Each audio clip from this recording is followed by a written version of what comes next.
සිංහ ලග්න හිමි ඔබට ජීවිතයේ තීරණාත්මක කාලයක් තමයි මේ එළඹෙන්නට යන්නේ. ඔබේ ජීවිතේ සාර්ථකමත් කර ගැනීමට, සුවපත් කර ගැනීමට මේ සඳහන් කරන ශාන්ති කර්ම ටික අනිවාර්යයෙන්ම ඔබ සිද්ධ කරන්න අවශ්‍ය කරනවා. ග්‍රහ ගෝචරයට අනුව ඔබේ ඉදිරි කාලය ඉතාමත්ම සුබවාදී පැත්තක් පෙන්වුම් කරනවා. වෛදික ජ්‍යොතිෂ්‍ය ශාස්ත්‍රයට අනුව පහුගිය කාලේ ඔබ ගොඩාක් දුක් කරදරවලට මුහුණ පාපු කෙනෙක්. සමහර විට ජනවාරි මාසේ 2026 ජනවාරි මාසේ ඒ වගේම 2025 අවුරුද්දේම ඔබගේ ජීවිතයට ඔබගේ හිතට සහනයක් තිබිච්ච නැති කාලයක් තමයි පහු කරගෙන මේ ඇවිල්ලා ඉන්නේ. ඔබ කොච්චර හොඳ කළත් ඔබට අහන්න දකින්න ලැබුණෙම නරක දේවල්මයි. සමහර විට ඔබ ඔබගේ කටයුතු පවා පැත්තකින් තියලා අනෙක් අය වෙනුවෙන් කැපවෙච්ච අවස්ථාවන් ඕනතරම් තිබෙනවා. නමුත් ඔබගේ ජීවිතයට සෞභාග්‍ය උදා කරගන්න ඔබ කල්පනා කරේ නැහැ. හැබැයි ඔබ ගැන හිතන කාලයකට තමයි ඔබ මේ අනුගත වෙන්නට යන්නේ. ඉතින් ඒ නිසා අනෙක් අය ගැන හිතුවා ඇති ඔබගේ ජීවිතය ගැන ඔබ පිළිබඳව හිතන කාලයකට තමයි ඔබ මේ අමාරුවෙන් පාතබන්නට යන්නේ. ඉතින් ඒ නිසා ඔබ අනවශ්‍ය බර කරට ගන්නට එපා කියන එක තමයි මම මේ වෙලාවේ ඔබට දෙන උපදේශය වෛදික ජ්‍යොතිෂ්‍ය ශාස්ත්‍රයට අනුව. ඔබට පුළුවන් channel එක subscribe කරලා නැත්නම් අනිවාර්යයෙන්ම subscribe කරලා තියාගන්න වීඩියෝ එකක් දාපු සැනින් නැරඹීමේ හැකියාව පවතින නිසා. ඔබේ පෞරුෂයේ කැපී පෙනෙන කාලයක්. සමහර විට ඔබ පහුගිය කාලේ කොච්චර වැඩ කටයුතු සිද්ධ කළත් කිසිදු ඇගීමක් නැති වෙන්නට ඇති. හැබැයි ඔබ මේ කාලයේදී ඔබ මේ එන්නට යන කාල සීමාවේදී ඔබ සිද්ධ කරන දේවල් නිසා ඔබේ පෞරුෂයේ කැපී පෙනෙනවා. ඒ වගේම සමාජය තුල පිළිගැනීමක් ලැබෙන පුද්ගලයෙක් බවට පත් වෙනවා. සෙනසුරු සහ රාහුගේ බලපෑම නිසා යම් යම් බාධක මතු වුණත් ඔබ ඉවසීමෙන් කටයුතු කළොත් ඒ දේවල් සාර්ථකමත් කරගන්නට හැකියාව පවතිනවා. විශේෂයෙන් ඔබ නිවැරදිව ශාන්ති කර්ම ටික සිද්ධ කළොත් එහෙම ඔබට තව තවත් ජීවිතේ සාර්ථකමත් කරගන්නට හැකියාව පවතිනවා. ඔබට මේ දේවල් ලැබෙනවා කියලා ගෙදරට වෙලා නිකන් හිටියා කියලා ලැබෙන්නේ නැහැ. මම මේ සඳහන් කරන්නේ ඔබ පහුගිය කාලේ කොච්චර මහන්සි වුණත් සමහරට ඔබට හිතට සැනසීමක් නැති වෙන්නට ඇති. නමුත් ඔබ මේ කාලේ කොච්චර මහන්සි වෙනවද ඔබට ඊටත් වඩා ප්‍රතිඵල ලබා ගැනීමේ කාලයකට තමයි ඔබ මේ අනුගත වෙන්නට යන්නේ. රැකියාව සහ ව්‍යාපාරය පිළිබඳව කතා කළොත් එහෙම රැකියා ස්ථානයේ ඔබට ගොඩාක් වගකීම් පැවරෙන කාලයක්. ඒ වගේම උසස් නිලධාරීන්ගෙන් ප්‍රශංසා ලැබෙන කාලයක්. හැබැයි ඔබ සමකාලීනයන් සමග ඔබත් එක්කන් කටයුතු කරන ඔබත් එක්කන් වැඩ කරන අයත් එක්කලා ඔබ අනවශ්‍ය ගැටලු ඇති කරගන්නට නම් වග බලා ගන්න එපා. ඒ ගැටලු ඇති කර ගැනීම හරහා ඔබට නොයෙකුත් ප්‍රශ්න ගැටලු ඇති වෙන්නට පුළුවන්. ඉවසීම නම් අනිවාර්යයෙන්ම තිබිය යුතුමයි. සමහර තැන්වලදී ඔබ කන් ඇහෙන්නේ නැති කෙනෙක් වගේ ඉන්න එක ගොඩක් හොඳයි.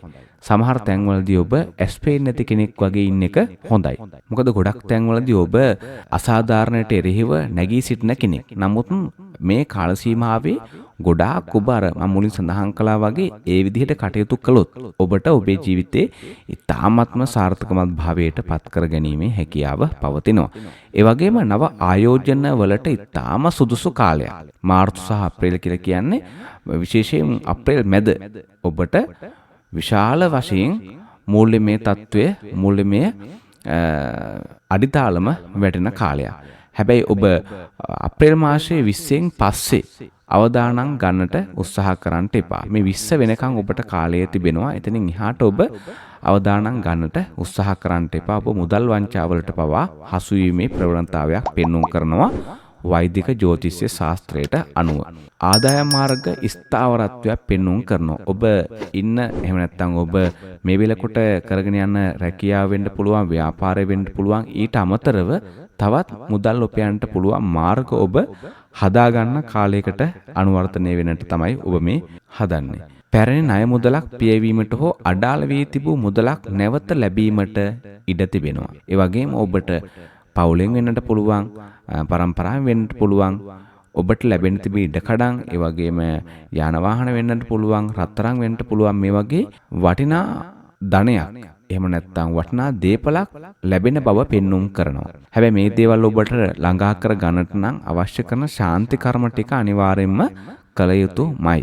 අප්‍රේල් මාසයේදී විනෝදාංශ හෝ ගේදොර අලුත් වැඩි යාමන් සඳහා අනපේක්ෂිත වියදම් මතුවෙන්නට හැකියාව පවතිනවා. ඉතින් මේ වියදම් පිළිබඳව කතා කරනකොට ඔබ නිවැරදිව ආදායම් සහ වියදම් පිළිබඳව කටයුතු කළේ නැත්නම් ඔබට යම් අපහසුතාවයක් මතුවෙන්නට පුළුවන් අප්‍රේල් අවසන් වෙනකොට. ඉතින් ඒ නිසා ඔබ මුදල් විය පැහැදම් කරනකොට ඉතාමත්ම සකසුරුවන්කමින් යුක්තව කටයුතු කළොත් ඔබේ ජීවිතයේ සාර්ථකමත් භාවයට පත් කර ගැනීමේ හැකියාව පවතිනවා. ඔබ පහුගිය කාලේ සහකාරූ හෝ සහකාරිය සමග යම් යම් මතභේද මත ගැටුම් ඇති වෙලා තිබුණා නම් සැකයන් ඇති වෙලා තිබුණා නම් අන්න ඒ දේවල් දුරු වෙලා සමගිය වර්ධනය වෙන කාලයක් පෙන්눔 කරනවා ඉදිරියට. ඉතින් ඒ නිසා ඔබගේ පවුලේ තිබිච්ච ඒ ගැටලුකාරී ස්වභාවයන් නැති වෙන ප්‍රවණතාවය වැඩි.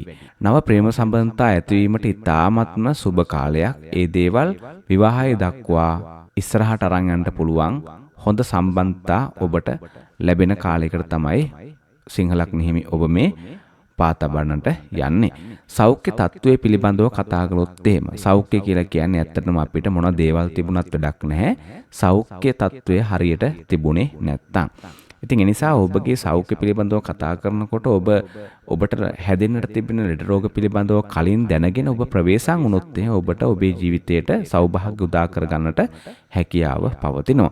උෂ්ණාධික රෝග, ඇස්වල පවතින දුර්වලතා හා කොන්දේ වේදනා පිළිබඳව සැලකිලිමත් වෙන්න වෙනවා. එතකොට ඔබ මේ දේවල් සඳහන් කළාට පස්සේ ඔබ හිතන්න ඕන මට මේ කාලවලදී කොන්දේ වේදනා ඇති වෙන්න පුළුවන්. ඇස්වල රෝග පවතින දුර්වලතා ඇති වෙන්න පුළුවන්. උෂ්ණාධික රෝග ඇති වෙන්නට පුළුවන්. එතකොට ඔබ ආහාර වලින් ඒ වගේම ඔබ සිද්ධ කරන්නට යන බර වැඩ වලින් ඔබ ටිකක් පැත්තකටලා හිටියොත් එහෙම ඔබට මේ කාලයේදී ඒ එන්නට තිබෙන රෝගාබාධයන් දුරු කර ගන්නට හැකියාව පවතිනවා. මානසික පීඩනය අවම කර ගන්නට ඔබට පුළුවන්.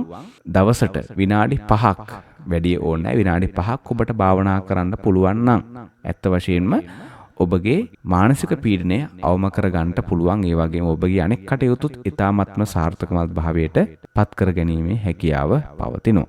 ඉතින් ඔබගේ ලග්නයට අනුව මම මුලින් සඳහන් කළා වගේ විශේෂ ශාන්ති කර්ම ටිකක් තිබෙනවා. මේ ශාන්ති කර්ම ටික කළොත් ඔබගේ අපල තත්වයන් දුරු කර ගන්නට හැකියාව පවතිනවා. ඇත්ත වශයෙන්ම අපල කියලා කියන්නේ පෙර සංසාරේ ඔබ විසින්ම සිද්ධ කරන්නට යෙදුන අකුසල කර්මයන්. ඉතින් මේ දේවල් මගහරවා ගන්නට පුළුවන් මේ වගේ ශාන්ති කර්ම සිද්ධ කරාට පස්සේ.